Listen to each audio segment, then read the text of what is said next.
I'm a bit like my husband, shocked. Really? Yeah. That's interesting.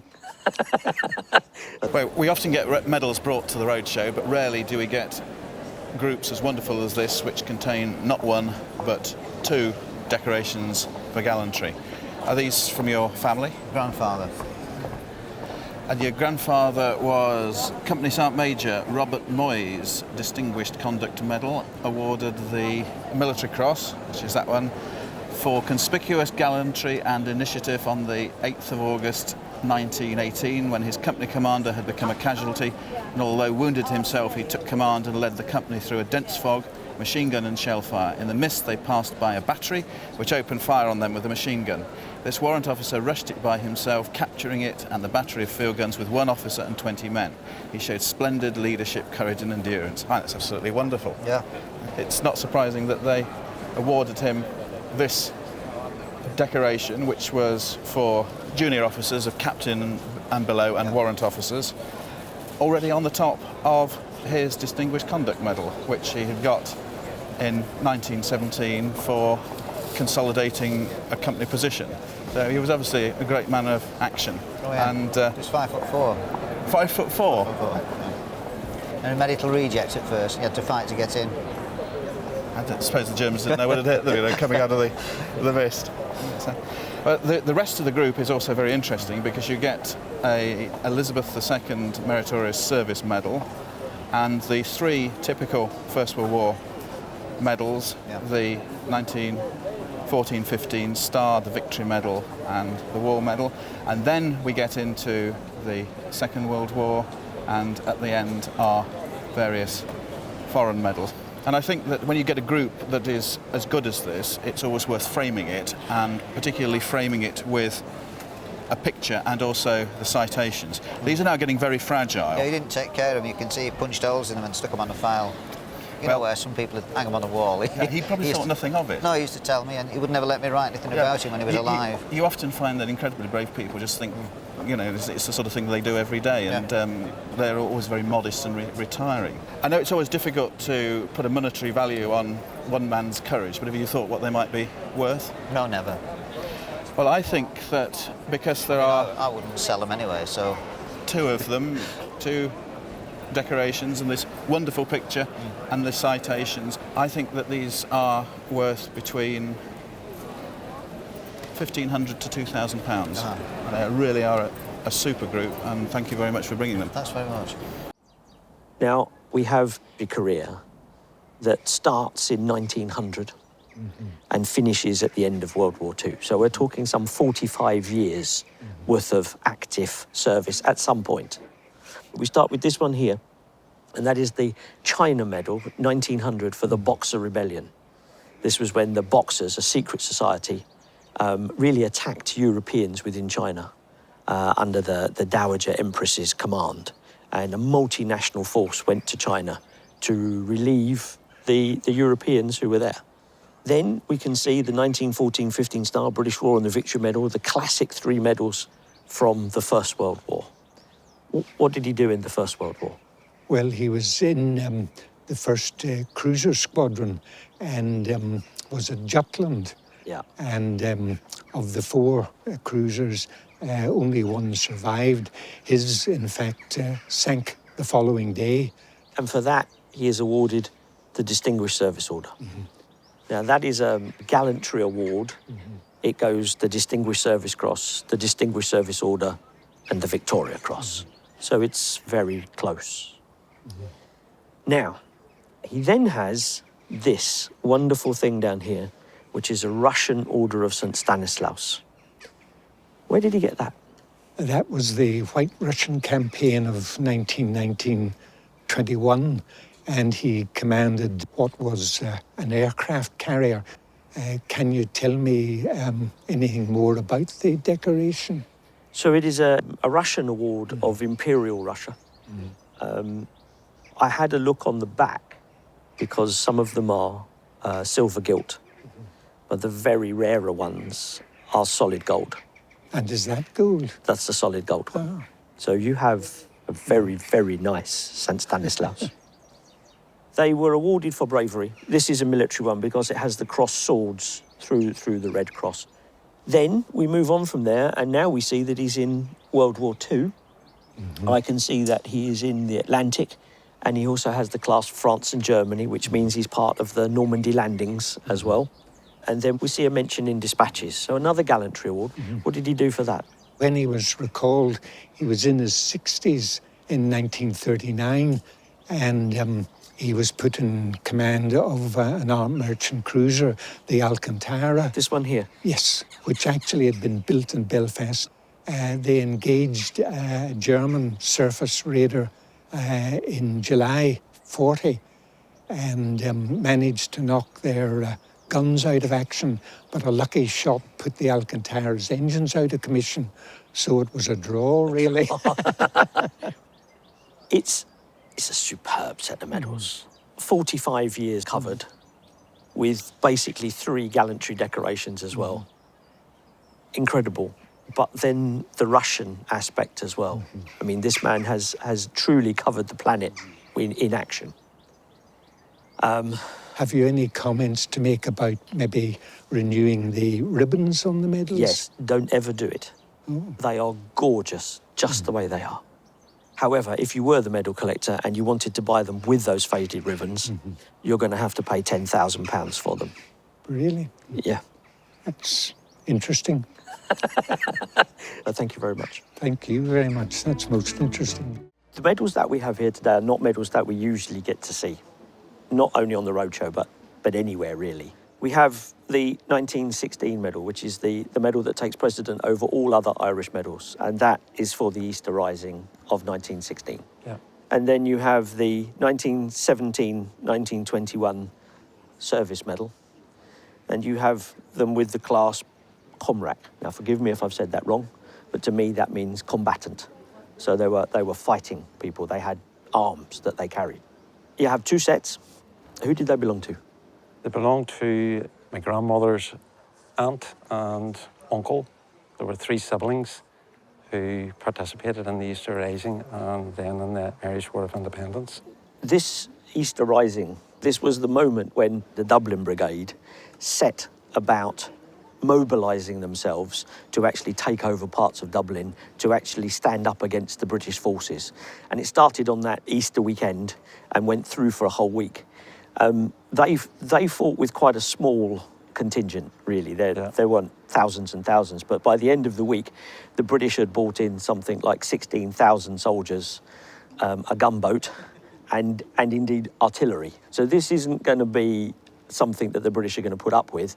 And these people fought the British almost to a standstill at the start and took casualties themselves, but inflicted huge casualties on the British. I mean, you know, and it wasn't really until the end, when there really wasn't any other option but to surrender, that they had to give in. Yeah.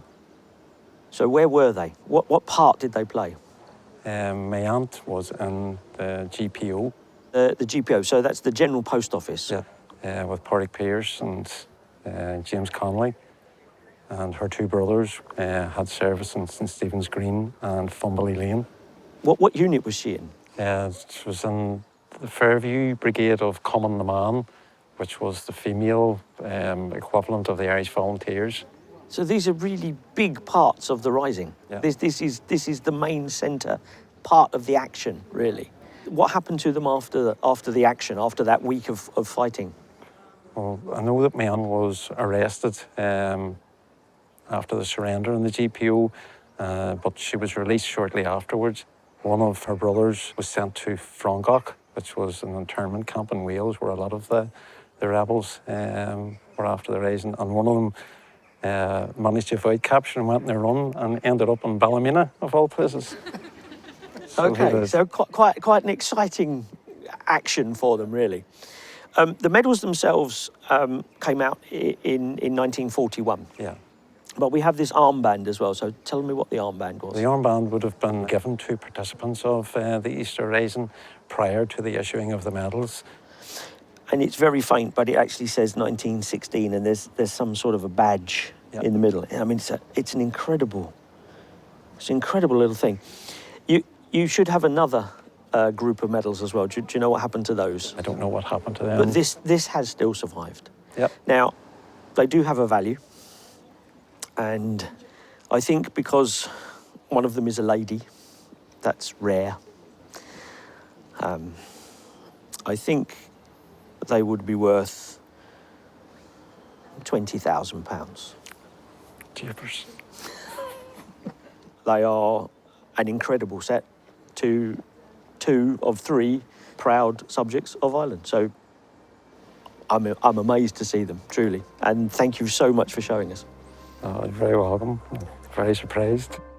I've been looking forward very much to looking at these medals. Now, we have an etching, as it were, I suppose, of a man here wearing what looks like hundreds of medals. Who was this man and who was he to you? This man was Major General Sir Dennis Pack, who, amongst other wars, fought at Waterloo. And he was my wife's great-great-great-grandfather. He was one of the major figures in those wars. Wellington's right-hand man. Now, he is a general, but he was a fighting general, wasn't he? Indeed, he was up front. How many times wounded? He was wounded 9 times, and he was mentioned 5 times in both Houses of Parliament, commending his valour, which is quite astonishing, we think. But what we've got here are a set of miniature medals. Now, today, miniature medals are worn on evening dress. Evening dress, yeah. And they represent the full-size medal, but Yes. you can't wear them at dinner. It is such an incredible array of medals.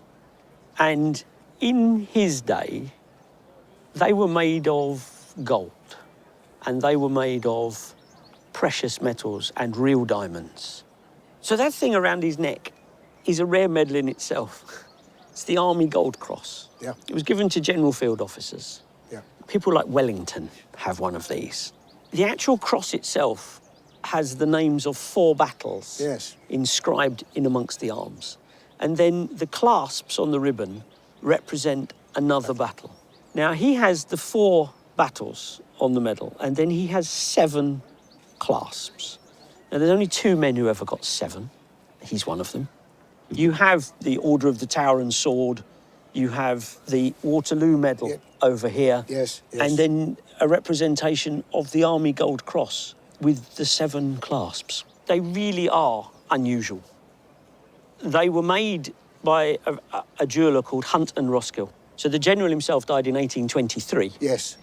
I think the medals are Later. the 1870s, perhaps, as a representation. I think that's correct. They are miniatures. They do not command the price of the larger medal. However, easily £25,000 would be very, very reasonable for that set of medals. Yeah, absolutely delighted, and of course they're going to stay in the family, hopefully always.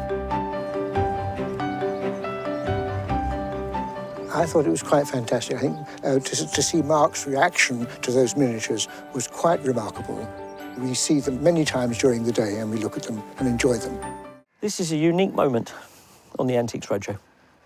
In all the years I've been on the Roadshow, we have never had a Victoria Cross, the highest award for gallantry this country has. Who was this man? This was my wife's grandfather. Unfortunately, I wasn't privileged enough to meet him, but my wife knew him when she was a young child. I have very vague memories because I actually was only coming up for my 5th birthday when he actually passed away. I'm very proud of him, obviously, with what he achieved. Well, he did this during the Battle of Passchendaele. Mm-hmm. And when we think about the First World War and we see those photos of those men in those mud-filled trenches, this is where he was. Do you know what he did? He took charge when he saw that the platoon that he was with were coming under intense machine gun fire.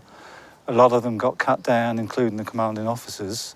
He rushed forward and attacked German machine gun posts. Now, this does actually deserve to read what is known as the citation. Okay. So this is what the king would have been told. In the attack on the morning of October the 4th, 1917, east of Langemarck, Sergeant James Ockenden was acting Company Sergeant Major. Noticing the right platoon held up by an enemy machine gun which was causing many casualties, he, with absolute disregard for his personal safety, immediately rushed the gun, killed 2 of the gunners and followed and killed the 3rd who was making his escape across no man's land. He then led a party to an attack on a trench. This party was heavily fired on as it advanced. Sergeant Ockenden dashed ahead and called upon the garrison to surrender. They, however, continued to fire, and with great boldness, Sergeant Ockenden then opened fire himself. Having killed 4 of the enemy, he forced the remaining 16 to surrender. During the remainder of the day, Sergeant Ockenden displayed the greatest gallantry. Yeah. Wow. For that, he is awarded the Victoria Cross. It's a very humble medal. Queen Victoria said, "It's not about the medal, it's about the deed behind the medal. That's the important thing." And she never wanted it to be worth any money. She wanted it made of a very cheap piece of metal. It's made of bronze. Right. He also has a military medal. So that's another gallantry award. And I understand that also was for attacking another machine gun post. Yes. Yep. He also was at Gallipoli. Not only was he at Gallipoli, but he was in the assault wave on the very first day of the attack up that beach. Was he wounded? Yeah, evidently he got shot in the head. Just shot in the head. Yeah. What happened to him at the end of the war? He was gassed not long before the end of the war, and then he was medically discharged with honour from the army. And he led a quiet life until the Second World War, then he joined the Home Guard. And we can see the Defence Medal here for those who joined the Home Guard in World War II. Yeah. Now, as we said, Queen Victoria, she didn't want it to be worth money.